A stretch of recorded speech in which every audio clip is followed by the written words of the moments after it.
छत्तीसगढ़ी गाने देखने के लिए हमारे YouTube चैनल को सब्सक्राइब करें और नए अपडेट्स जानने के लिए बेल आइकन के बटन को क्लिक करें।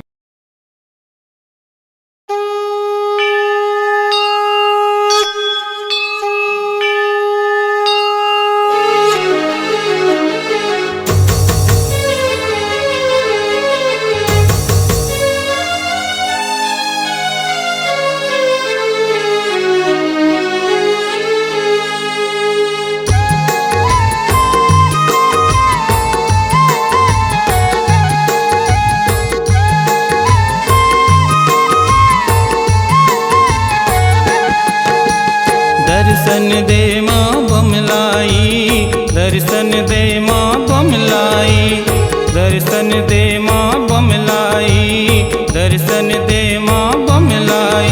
ओ दर्शन दे मैया आंबे भवानी, दर्शन दे माँ बमलाई, दर्शन दे माँ बमलाई, दर्शन दे माँ बमलाई, दर्शन दे माँ बमलाई।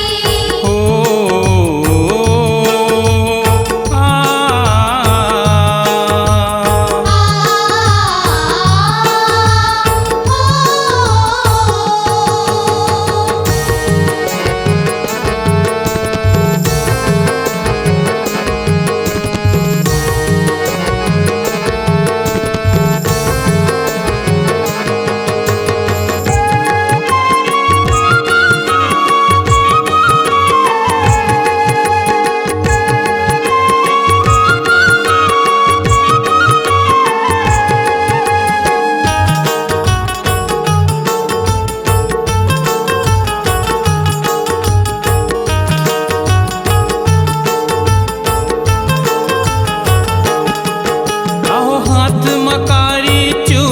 पहिरे माथे के बिंदिया चमके हो माँ, कानू में झुमका नाक में फुल्ली, सोने के पायल दम के हो मैया, सोने के पायल दम के हो मैया, सोने के पायल दम के हो माँ। हाथ में कारी चूड़ी ला पहिरे माथे के बिंदिया चमके हो माँ, कानू में झुमका नाक में फुल्ली, सोने के पायल दम के हो मैया। सोने के पायल दम के हो मैया, सोने के पायल दम के हो माँ। ओ दसो अंगरी माँ मुंदरी साजे भवानी, दर्शन दे माँ बमलाई, दर्शन दे माँ बमलाई, दर्शन दे माँ बमलाई, दर्शन दे माँ बमलाई। ओ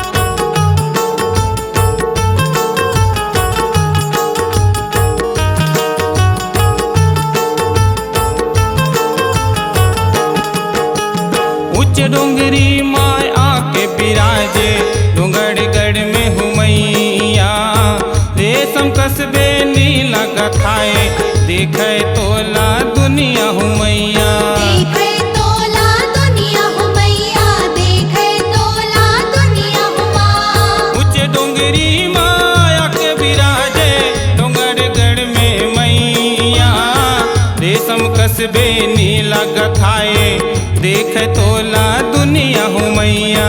देखे तोला दुनिया हो मैया, देखे तोला दुनिया हो माँ।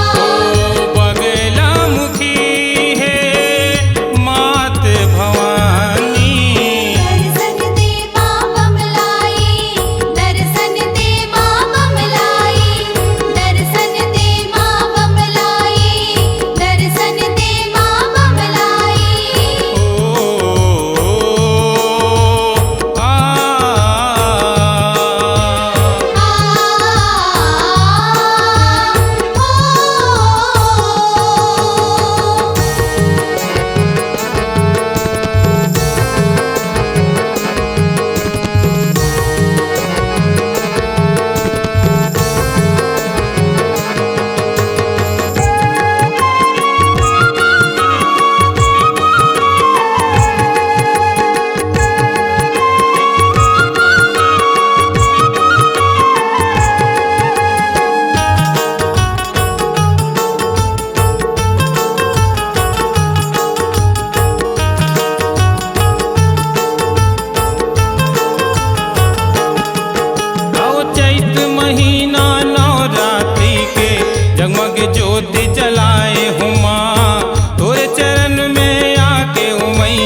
समलाई हो मैया। संबलपुर समलाई हो मैया, संबलपुर समलाई हो माँ। कलकत्ता माँ काली कहाए मैहर सार दमाई हो माँ। बस्तर के दंतेश्वरी मैया संबलपुर समलाई हो मैया। संबलपुर समलाई हो मैया, संबलपुर समलाई हो माँ। में चांद जस बैहा तुमरे भवानी। दर्शन दे माँ बमलाई, दर्शन दे माँ बमलाई, दर्शन दे माँ बमलाई, दर्शन दे माँ बमलाई।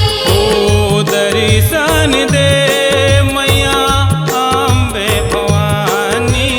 दर्शन दे माँ बमलाई, दर्शन दे माँ बमलाई, दर्शन दे माँ बमलाई, दर्शन दे माँ बमलाई। हो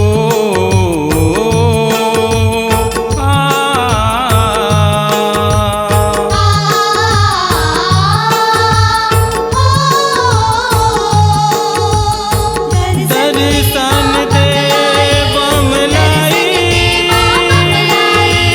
दर्शन दे, दर्शन दे। आपकी आवाज ही आपकी पहचान है। यदि आप अपनी आवाज को एक नया आयाम देना चाहते हैं तो चले आइए मल्टी ट्रैक डिजिटल रिकॉर्डिंग के लिए AVM audio video studio Khamtarai Raipur. Mobile number 9301523929 और 7869646201। यदि आप नए एवं पुराने गीत सुनना चाहते हैं तो avmgana.com में जाकर गाना फ्री डाउनलोड करें और YouTube चैनल में AVM गाना और KK कैसेट्स को सब्सक्राइब करें।